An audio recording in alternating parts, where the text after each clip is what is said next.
I'd rather be alone and still have a hope of being happy than stay here and know that I will never be happy. It's cusp, because I'm also Gemini cusp Cancer.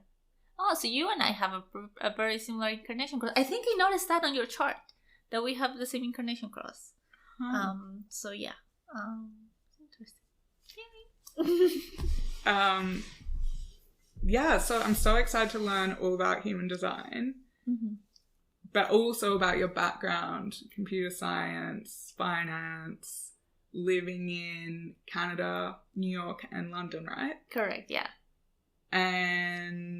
But yeah, before we get to all of that, let's start with how you grew up.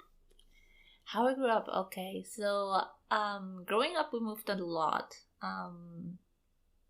My dad was working with a power company in Colombia. I'm from Colombia. And he was just transferred a lot. And that was hard for me.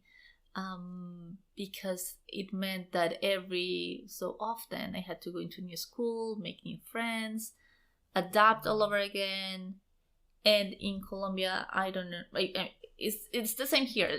Depending on where you are, you have a different accent. And so I struggled with having a different accent and getting picked on because I clearly wasn't from there, or using the wrong word or whatever. Which cities were you in? It wasn't so much cities, it was like really in the middle of nowhere. But that was also kind of magical because it was these little settlements with a few houses and a private school for the kids who live there. But it was, imagine like growing up, I say in the forest. We would like just climb trees and grab mangoes and guavas, and those were our snacks, and there were monkeys and stuff like that. I'm making it sound like literally like a little bit jungle, but I just have really fond memories of those years. Yeah, and that was in one of the places we lived, but I was there for 4 years. So. And your parents are both Colombian? Yes. From which part are they? So my dad is from the capital, Bogota, and my mom is from a smaller city, Manizales. And I was born in Medellin. Nice. Yeah. So, and then we moved to the coast. We were there for 2 years. Then we were in this place that's kind of like in the middle of nowhere, the forest/tropical jungle. And then we moved to Bogota when I was around 10. And then we stayed there for the rest of my time until I moved to Canada.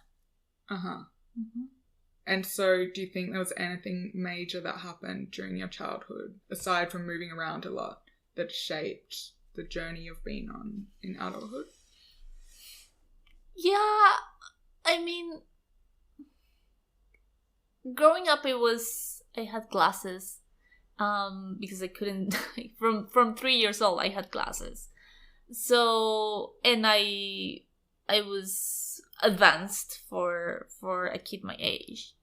So, I was made out to believe that I was very smart. And so I put a lot of value on proving that I was smart. And so being the top of the class and like having really good grades and should like kind of like proving my worth in that way. Also obviously with the whole classes and look and braces later on, like the whole nerd type of situation happened, bullied for that. To an extent it wasn't terrible, but it was still difficult. I remember 7th grade being literal hell. I hated it. Now I go back and I have so much compassion for that little girl. And really back in the day, the kid was healthy, eating, grades were good, so like there wasn't like no one was going to like make sure you were fine emotionally, or like that you had friends, or that you were having fun. None of those things were even like acknowledged or important. Eventually I connected with some friends that are still like lifelong friends. We're still friends. And so then things changed. There was also a shift in my personality because I pretty much stopped caring what other thought of me. What age was that? I was like 14, 15. I'm like, well, you don't like me, that's fine. This was a school. So I became, I don't want to say like, oh, so confident, but just like more self-assured. And so I think that helped a lot. Like I remember 9th grade, 10th grade, 11th grade being a lot more a lot more easy and yeah, not so challenging. And what were the main values your parents instilled in you?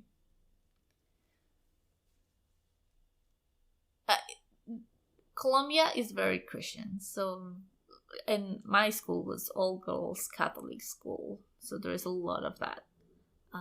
Being a good person, and then there's this whole, I don't know, that is a great mentality of like self-sacrifice to like to, I don't know, take care of others, but like at your own expense, to like beyond the limit, because if not, you're not worthy. Specifically for women, or yeah. So and I don't want to like, that wasn't like so much my family, but it was kind of like just unconscious type of like, my mom was a stay-at-home mom, my dad was like traditional working dad. I was given all the opportunities that I could think of, but also there was a very clear like, oh, my brother, even though he was younger, he like, they were like putting more attention and effort in his education and in his like, I don't know, like even extracurricular activities and stuff, and it sounds, I mean, now like so many years later, sounds so childish, but, and at the time I tried not to make it a thing, but now looking back, like it feels really unfair and it hurt, and that was never acknowledged, like not like to this day. So there is that, I don't know, sexism thing, bias, that even though I was like top of my class, so smart, so accomplished, doing everything right, like it was still like not valued to the same extent. So were there expectations for what you should do after finishing school? They were, because my mom had such a hard time like being a stay-at-home mom, she literally said to me multiple times, I did not raise you to be a stay-at-home mom. So she actually purposely didn't teach me any of the things to being like a stay-at-home mom. Like she didn't teach me how to cook, she didn't teach me how to do laundry, she didn't want me to do any of those things. In her mind, like I was meant to be working and a career woman, and because she didn't want me to have the life that she had, like where like she had everything, but it was kind of like in a glass cage, like she couldn't do anything. So that was the expectation. And what about from your dad? I think my dad always said that our education was his biggest investment. So he was very much on the boat of like making sure I had a good career and that it was financially independent and stuff. So yeah. And so how did you choose your path after uni? After school, sorry. So I went in Colombia, you graduate from high school and you go straight into university, and you like that's your career. So I went into computer science, and I was good enough. Like I was like, my grades were good, and like it was like not top of the class, but pretty good. I just didn't like it. Like, it wasn't my thing. So, I don't know, 7th, 8th semester, I was like, this is not what I want to do. And so at that point, I decided I wanted to do an MBA and kind of transition into business. Why did you choose computer science to begin with?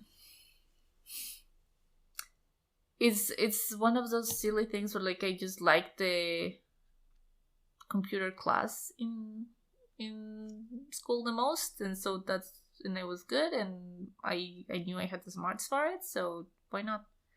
And that's one of the things, like, I was 15, so, like, making such big important decisions so young, especially because, I mean, if I had had like a business class in school, maybe I would have chosen that, but that wasn't in the curriculum, so how would I know? So yeah. So then, is that when you decided to move to Canada? So then I finished school because it was already 8 semesters in, so just one more year. I was like, I might as well finish it. And then I worked at Deloitte for a year as a consultant in the IT consulting business. But the whole time I was angling to, like, do an MBA. And so I applied for an MBA in Canada and got accepted. And so that's when I moved. And in the MBA, I also decided to go into finance. So that's kind of how that transition happened. And then I was working in investment banking and research.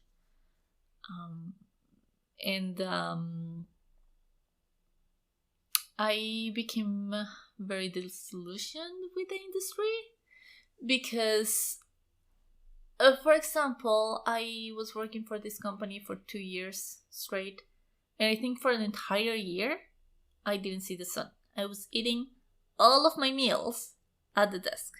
Breakfast, lunch, and dinner at the desk. And then one good day, they showed up and they were like, no, we're changing the team.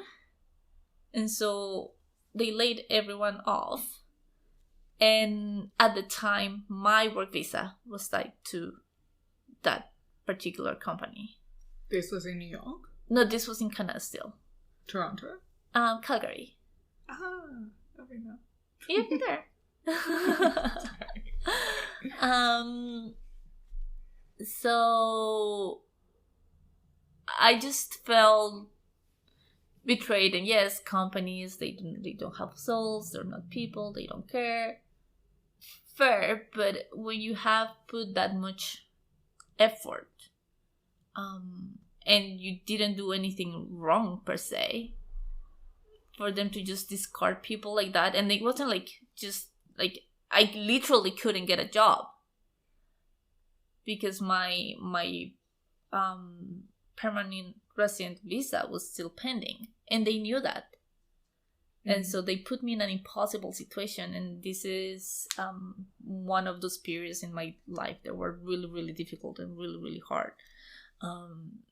Because at the time, and we didn't talk about this yet, but I got married when I was very young. I was 25, and then at the time I was just getting a divorce.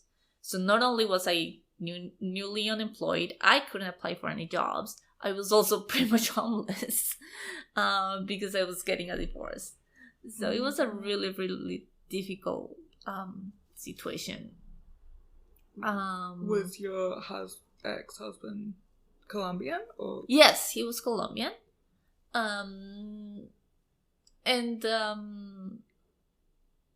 It's one of those things where, like, on paper everything seems fine, but there was just something missing. And just the timing sucked, but it is what it is. How did you get through that period? Divine intervention, because well, first of all, I did go back to the company and was like, you cannot do this to me. Like, I'm homeless. I'm like, I can't apply for a job. So you're literally putting me on the street. Oh, because of the visa situation. Because of the visa. And so they agreed to give me a larger package.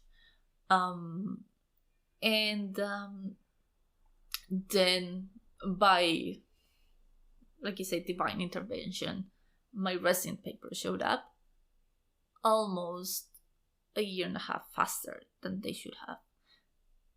So the process was usually taking about 2 years, and for mine it took 7. And 7 months. 7 months, yes. And I still don't know how or why, but that's kind of how it happened. And so because I had my resident papers, then I could apply for jobs, and so I found that job shortly after. And how did you go with grieving, I guess, the relationship and moving through the divorce? So I grieved the relationship before the divorce.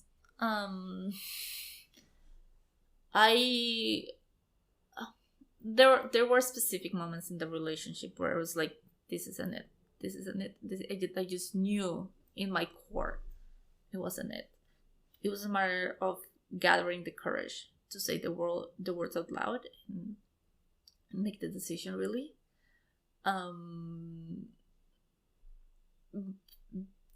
Because I was ashamed that I got married 2 years ago. How am I here? I felt like, okay, well, if I leave this relationship where like everything seems fine, he's a nice man, like who's gonna want me after? And so am I going to be alone for the rest of my life? But the answer that came back at the time was, I'd rather be alone and still have a hope of being happy than stay here and know that I will never be happy, and that he will never be happy, because obviously we're not happy together.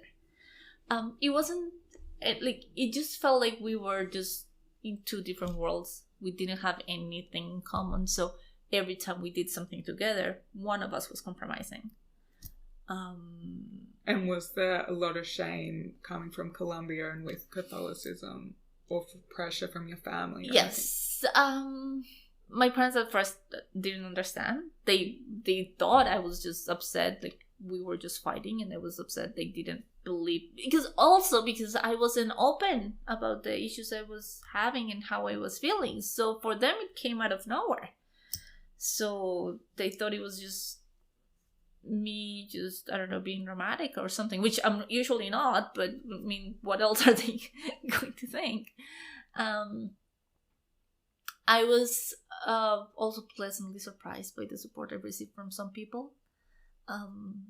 Some people that I wasn't even expecting at all were there for me. And so like that's something that I really hold in my heart. And because I knew I was the one making the decision, like I kind of like let him have all of our like common friends, so I was also alone. I still keep some of those friendships, but I pretty much stepped away from like our social circle that we had together. And again, I was in Canada, so it's not like you had like family or many people to like lean on, but that was kind of like me, because I understood that I was the one making the decision. And talking about the divine intervention with the visa, did you at that point have like some kind of faith in God or in anything, or have a spiritual practice? I wasn't very spiritual. I guess I mentioned growing up in a very Catholic environment. I always had my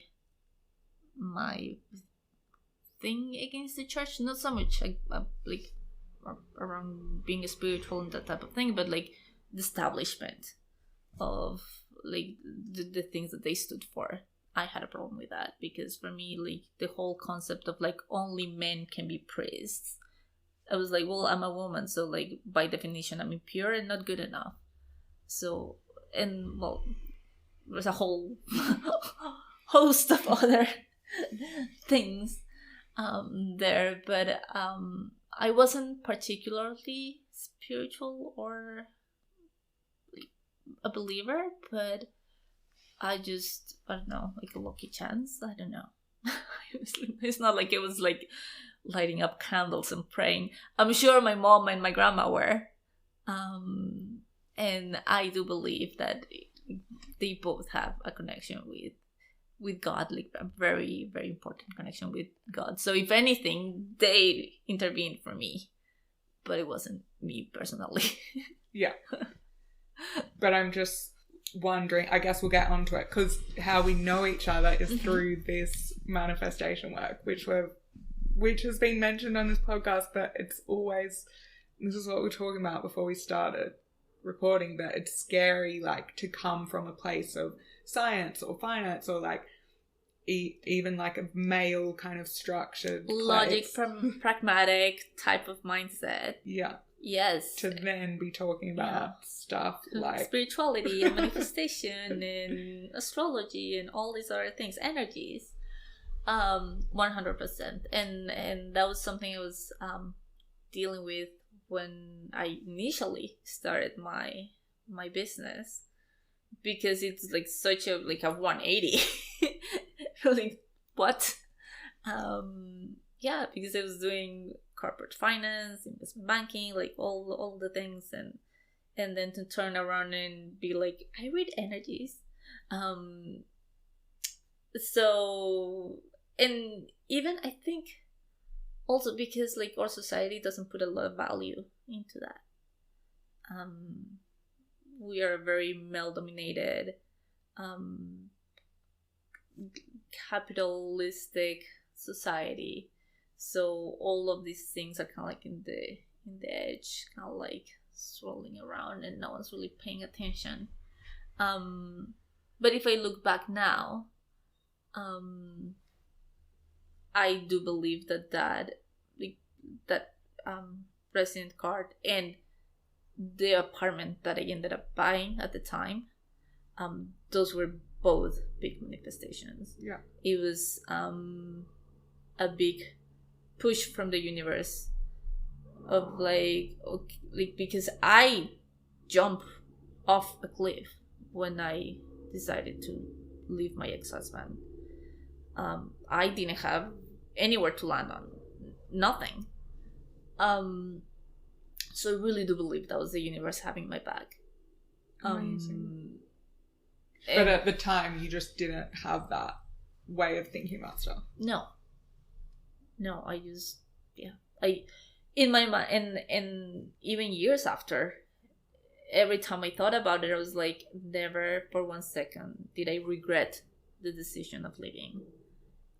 It was right then, and it was right now, and so that was it. Really, there was nothing to question. And even then, shortly after, I met my now husband. And so now looking back, I'm so glad I did it, because if I had not done or had the courage to divorce him and leave, I would have been still attached to him when I met my husband. And I wouldn't have a chance to like get to know him at all, or like to create this beautiful relationship and family that we've built. So yeah, in a sense, like I jumped off the cliff, and the universe is like, you know what? Here's your documents so you can get a job. Here's an apartment that is perfect for you, so you have a place to live. And here's a great man for you, so you can have a lovely relationship. So amazing. So it was kind of like, it was a really what we call magic dark. But I remember just being so upset about my job situation and this uncertainty, but also kind of like took the time to be like, you know what, this is my first time living alone. And I was just painting my apartment and decorating it, and why not? So that's where I was putting my time. And it was a lovely summer in Calgary, which is usually pretty cold, but it was summer. So just going to the park and enjoying just some wine in patios and why not. So I actually have really good memories of the summer, but it was also a very I didn't feel obviously I feel like I had like everything was up in the air and like what's my life now. So I was trying to figure it out. And at the time I was 27, 28. I was turning 28 that summer. As you know, that Saturn returns is like, now I know this, like no wonder. But back then it didn't make any sense. But yeah, that was Saturn. It was like new life. Wow. And did you always have the confidence, like having been made redundant and going through all that at work, did that shake your confidence, or were you... So a couple of things. I didn't, because I knew it wasn't me. I was an associate. I was low level, no one. So I knew it wasn't about me. And the entire, I think they kept 2 people, but everyone else was gone. So there was no way for me to take it personal, because they had their own team, and so that my position was already filled. That was really it. What shook my confidence was what happened at the end of my following job, because I got the job that was kind of like made for me. And then I was let go after, so like right after the end of my probation period. So I don't know, like the way I feel it, I never got any kind of negative feedback. I was doing the best I could with the guidance I was given. I asked for more work. How else could I help? Blah blah blah blah. And then at the 6-month mark, they were like, "We no longer need you."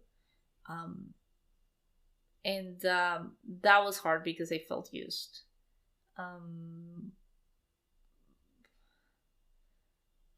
I don't want to make too many assumptions, but to me it felt like this person was trying to ramp up their business, and so they used me for 6 months and then just discarded me right before they had to like pay any severance or anything like that. Because if I hadn't been meeting their expectations, there were plenty of times where I could have, like, they could have told me, but everything was great, everything's so great, it's fine, blah blah blah. So that one really hurt. And how did you come back from that? I was still in touch with the person who was my, like, the MD at the other job. And he was working on his own company, and he took me, like asked me to join. So to me, that was such a validation, because this is someone who I had worked with for 2 years, who knew my job, who knew me. And for him to be like, you know what, I need you in my team, that was really validating. And I stayed on that company for 8 years. It was a very small company, so I think I had the best of both worlds. I was working from home from back then when that wasn't even a thing. And then shortly after we moved to New York, and I was still allowed to work from New York, and then we moved here, and so I was still allowed to work from here. It kind of ended because of COVID and because of motherhood, and it just wasn't working anymore, I think, for them and for me. But yeah, I was working from home before it was a thing. And so were the moves to New York and London to do with your husband's job? Yeah, he was transferred both times. Got it. Yeah. And how did you make the transition to what you're doing now? Okay, so that was when we moved to London, and we moved to London when our son was 3 months old. So I cannot explain how difficult it is to adjust to a new country where you don't have a network, you don't have family, you don't know your way around the city, you don't know your way around the healthcare system, and you have a 3-month-old baby who's fully dependent on you. You're not sleeping. I wasn't even probably. I remember going to Waitrose, the superstore, and just getting like some pre-made stuff so I could eat. He will nap only on me. So that was really, really challenging. That was really, really difficult. And so the only thing I found to like kind of like breathe a little bit was to go on walks with him. He would, but the thing is, my son will not allow me to go into any store. He would scream his head off. So I just needed to make sure there was always on the move walking. So we were going to parks and I would just walk around the park. And so I was listening to podcasts. And it must have been in one of those podcasts that human design came along. And I just remember they were saying something and it just resonated so much with me.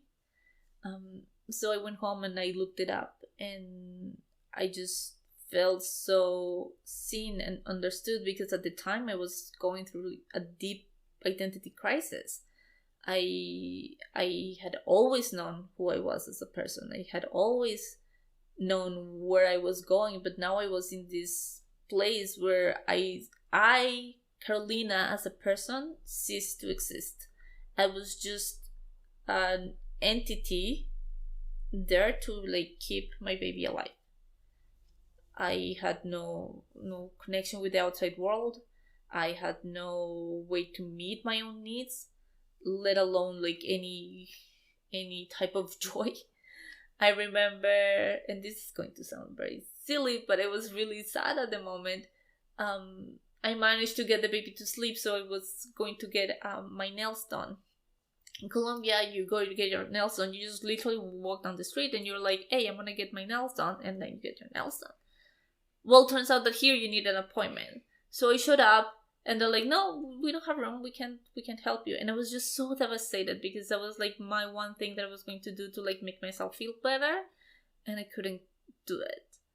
So I remember just crying all the way back home. It just sounds so, I don't know. No, I totally get it. I talked about that on this podcast about me at work as well, eating 3 meals a day and like one day my fucking Nando's dinner didn't arrive, and it was like the final, like I just could not stop crying, because it's just like when you're like hanging by a thread and some little and that's thing the goes last wrong. thing. Yeah, I remember going at the time we were staying at King's Cross, because we were in the process of looking for a flat, or like just waiting for the flat that we found to be empty so we could move in. I remember walking through St. Pancras, where all the stores are, and just crying, just like just so sad, because I couldn't get my nails done. But it was really like the one, hour in the week where like it could just not be just doing something for someone else. Just for 1 hour, and I couldn't even get that. And that just, to me, just was absolutely devastating. So, like I said, really, really dark. And people often I wonder if I was going through like a postpartum depression. I would like to think that I wasn't. I think it was just, I was just coping as best as I could. Yeah, because you were totally like alone, basically. Yeah, I'm guessing your husband was working. Yeah, he was working on establishing himself at his new role in investment banking. So it's not like he had a lot of free time to come help me. And at night, he needed to sleep. So. And you didn't have family. You didn't know anyone. Or a nanny or friends or anything. I had a friend of mine that I met in New York. She introduced me to some of her friends here. But it wasn't like, it was an acquaintance, not a friend. There's a difference. And they were trying to be nice and supportive, but there was clearly like not that depth in the relationship to be actually there for me. So how did you get through that? Well, one, babies do grow and things do get easier. Two, honestly, like that's when I found this whole journey of spirituality, of manifestation, of human design, and I started to lean really hard on it, and to like just kind of like a way to like heal myself. My birth was very traumatic.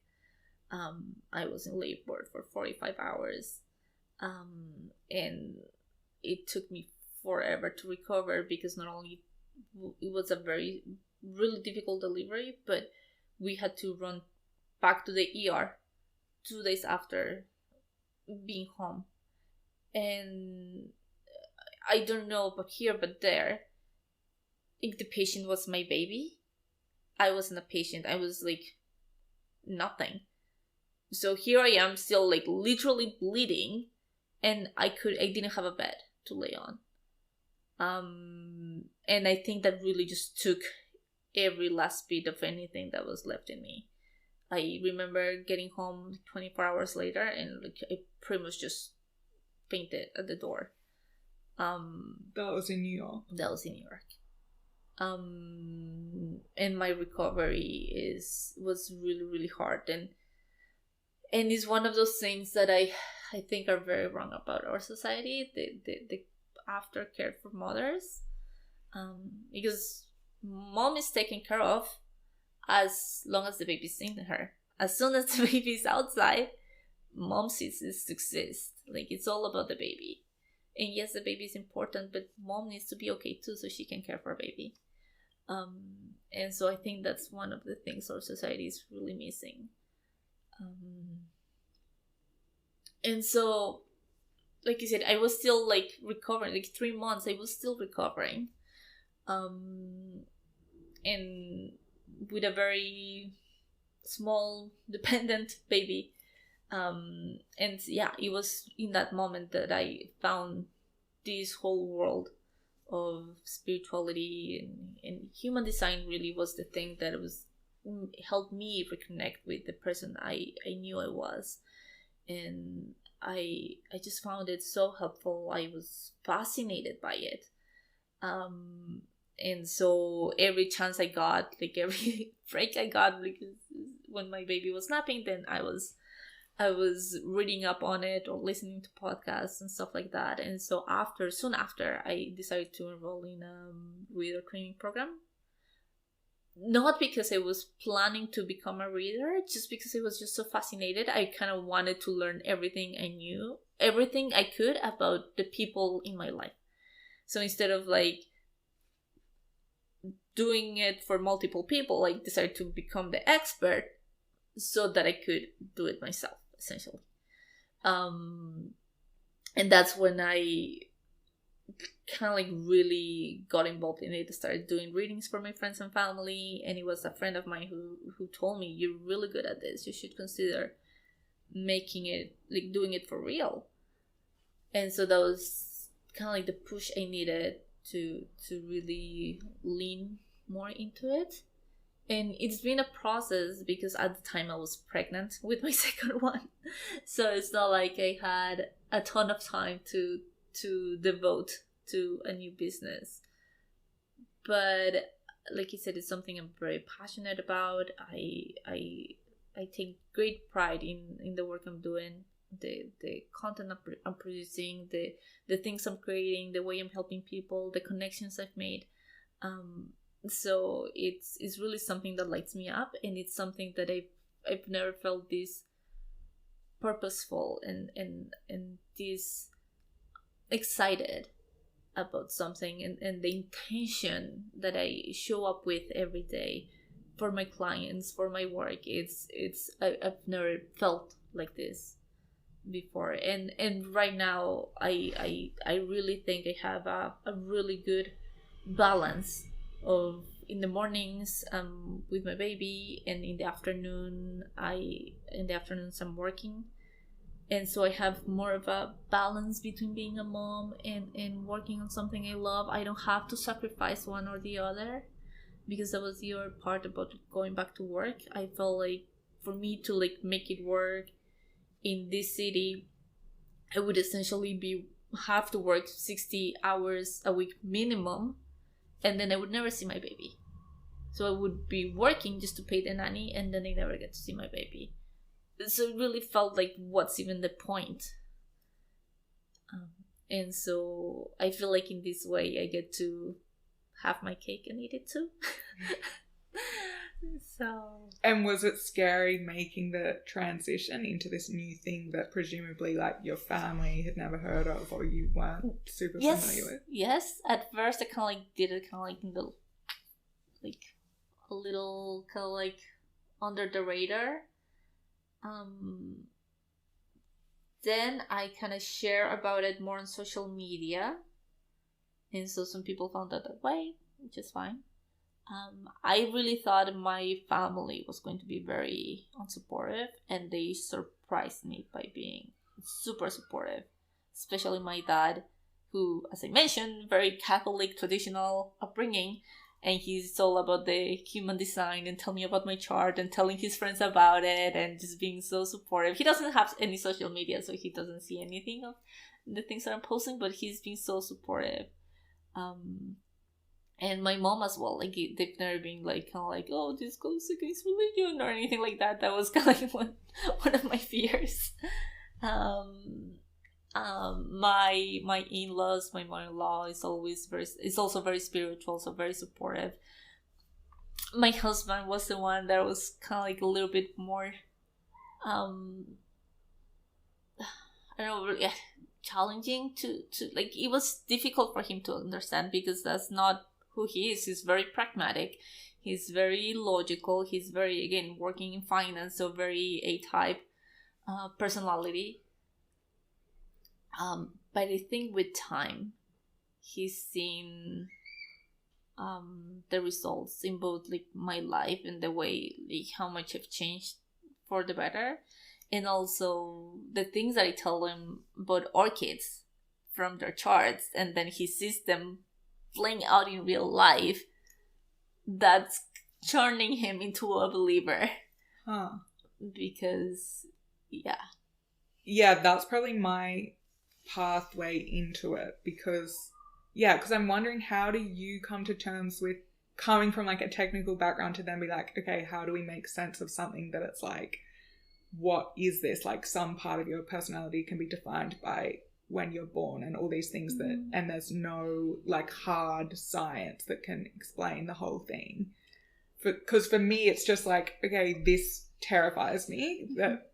But when it was someone else through the TBM community started telling me like, oh yeah, you're a projector and that means this and this is in your chart and whatever. And I was like, what is this? But everything she was saying, I was like, oh my God, that is so me. And I feel like even if it's a placebo thing or something, it makes you feel like seen, and like it just So yes to all of that. Can I prove that it's real? No. So I'm not God, and so I can't tell you if it's real or not. But do I see the effect that it has on people? Yes. Do I find it useful? Yes. Do I feel like it really helps people feel understood? Yes. And the thing is that when I'm sharing the things I can share with a reading, and the other person is like, how do you know that about me? Like, there's no way it's coincidence. I have never had a reading where the person was like, no, that's not me, I don't know what you're talking about. No. And you're saying like very different things, because I think the main criticism would be like, oh well, you're just saying like generic stuff that applies to everyone. No, it's very like, I'm telling someone if they're visual or they're more like auditory, or like, or if they have like a really good memory, or like taste, or like if they are really good at like making close connections, or if they are or the specific ways in which they can learn, or like specific strengths about like being people who can like really cope well with adrenaline, or people who need to like take it like maybe a little bit lower pace, or like specific leadership traits. And so in human design is a combination of all these things that make you unique, and so that's the whole point, that you are here to be your unique self. But it's hard when you don't have a sense of who that unique self is. So that's where the guidance comes in, because that's how I can help. I can help you see that and recognize those things about yourself, so you can own them. Because I feel like half of the time we just assume that everyone's the same, and that's not true. Yeah, there was this amazing thing that happened last night. I was with this group of people, and one of them is one of those classic people that's like done, you know, like works in private equity, has also written a book, does paintings, like what, you know, like studied at Cambridge, like blah blah blah, like just like create, you know, also doing ayahuasca, like all this stuff. Is like, how are you doing like so many things and achieving so many things? Like there were so many more that I'm not even labeling, but, and I think maybe previously I might be like, oh my God, I feel inferior because I'm not doing all these things. But having learned about human design, I was like, oh yeah, that's thing. Him. That's them. And someone else was like, oh my God, can you teach me like how to be more productive? I'm like, no, that's just not you. Like this person just functions on that level. Yeah. And it's like fine if you don't. Yes, exactly. It's that level of acceptance, and not only like your own acceptance, but in my personal situation, like accepting your loved ones, right? Because half of the conflicts in relationships come because we don't understand the way the other person functions. And how come they can't see things my way, or how come they can't, like they don't want to do things my way, or like that type of thing.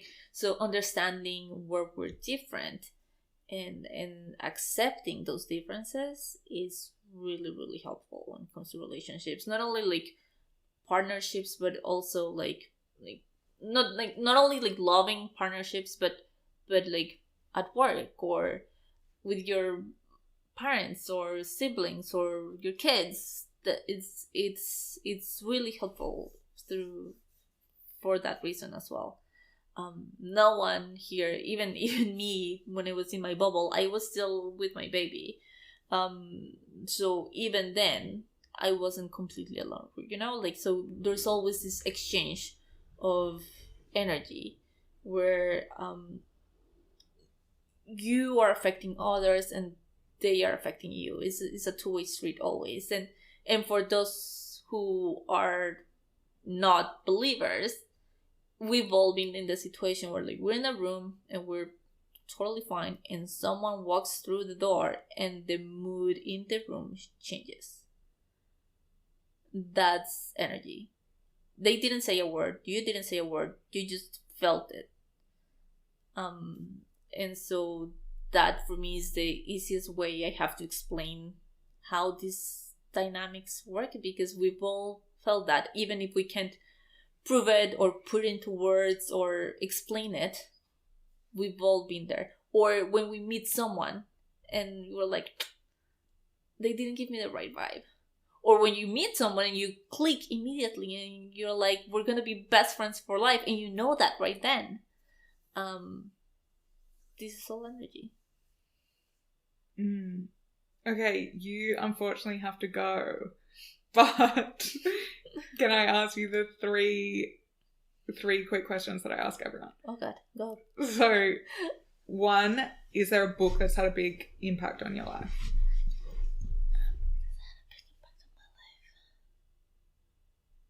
I don't know, so many.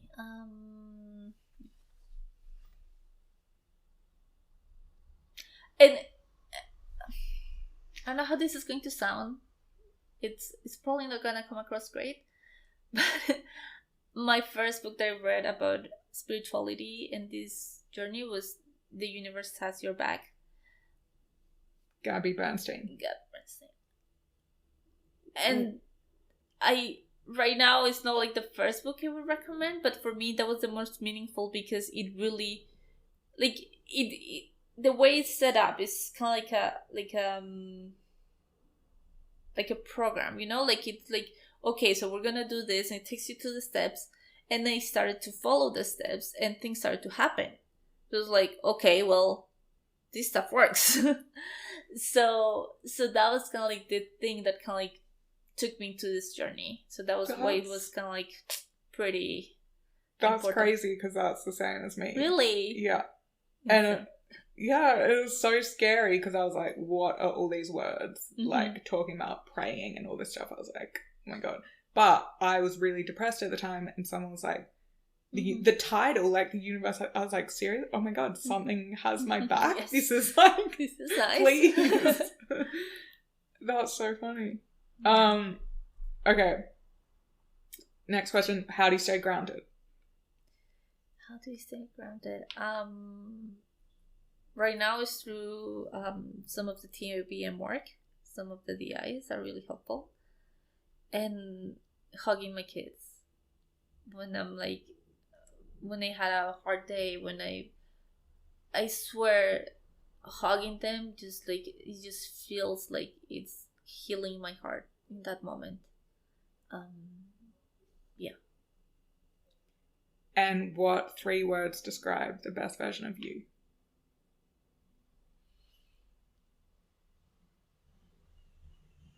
Joyful, calm, and accepting. Amazing. Thank you so much. Thank you for having me. This was great.